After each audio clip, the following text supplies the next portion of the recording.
Greetings from the witch house. I am your host, Dr. Gallo. Tonight's terrifying tale is about a neighbor from hell. Written by me and narrated by my fellow fiend, Lady Spookaria. Enjoy.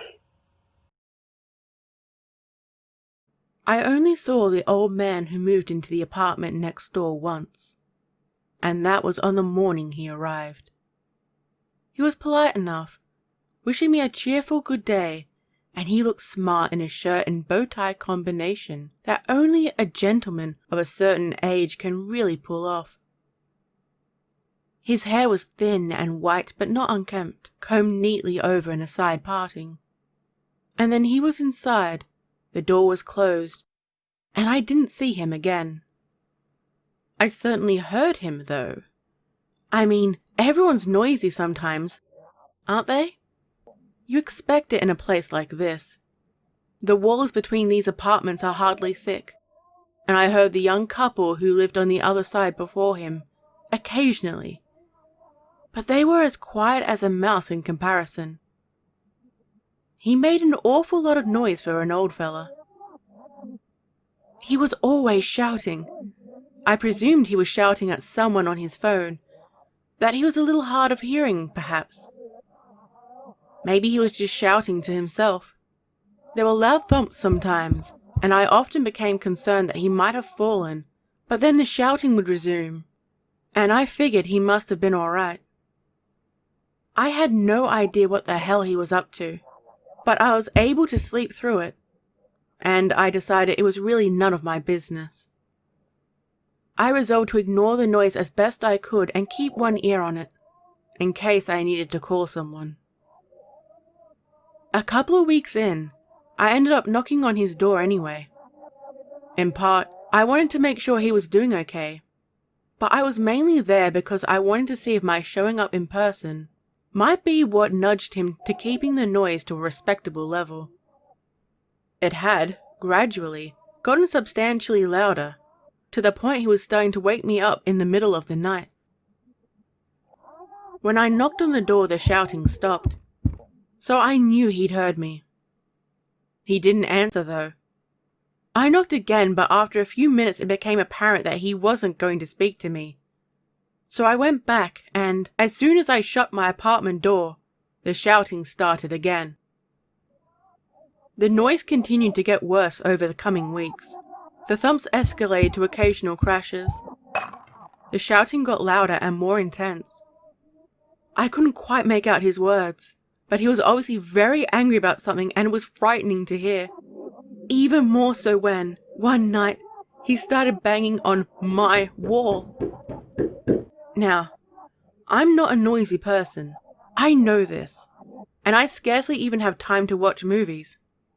When I still lived at home, my parents often thought I'd gone out because of how quiet I sat up in my room by myself, drawing or reading or whatever. There was really no reason for him to be banging on my wall, and that just made the whole thing even more scary. He was clearly irrational, and it crossed my mind that he might be having some sort of breakdown. I was worried about him, but I was more worried about the danger I might have been in. I was reluctant to call the cops, though, until at least I was sure I really had to. Nobody likes a snitch. I hung on a little longer. In a couple of short days it all became unbearable. He was practically screaming now, yelling awful, vulgar words in a furious rage at the top of his voice. The banging on the wall got louder and more violent, to the point I was sure he was throwing things at it.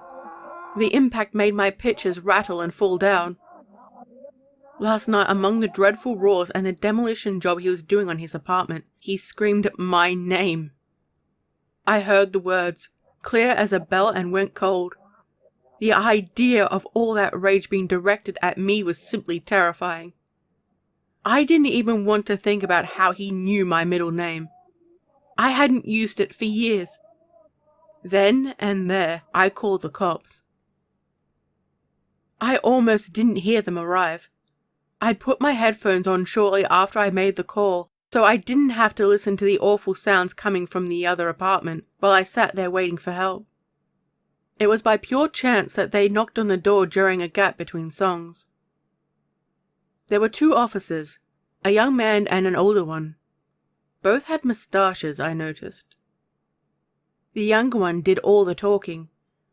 He asked to double-check a few details first, so I told him when the noise started, what sort of sounds I'd heard, how well I knew the tenant, and, lastly, that I had, very clearly, heard him shout my name. I gave dates and times. I kept a log. He was very pleasant, thanking me for the call and reassuring me that it was nothing to worry about. But he kept repeating himself, a little incredulously. Are you sure the noise came from that side? For 4 weeks? And he definitely called your name? I pressed him to find out why they didn't seem to believe me. And he shrugged as he told me, finally, that they just couldn't fathom where the noise would have been coming from.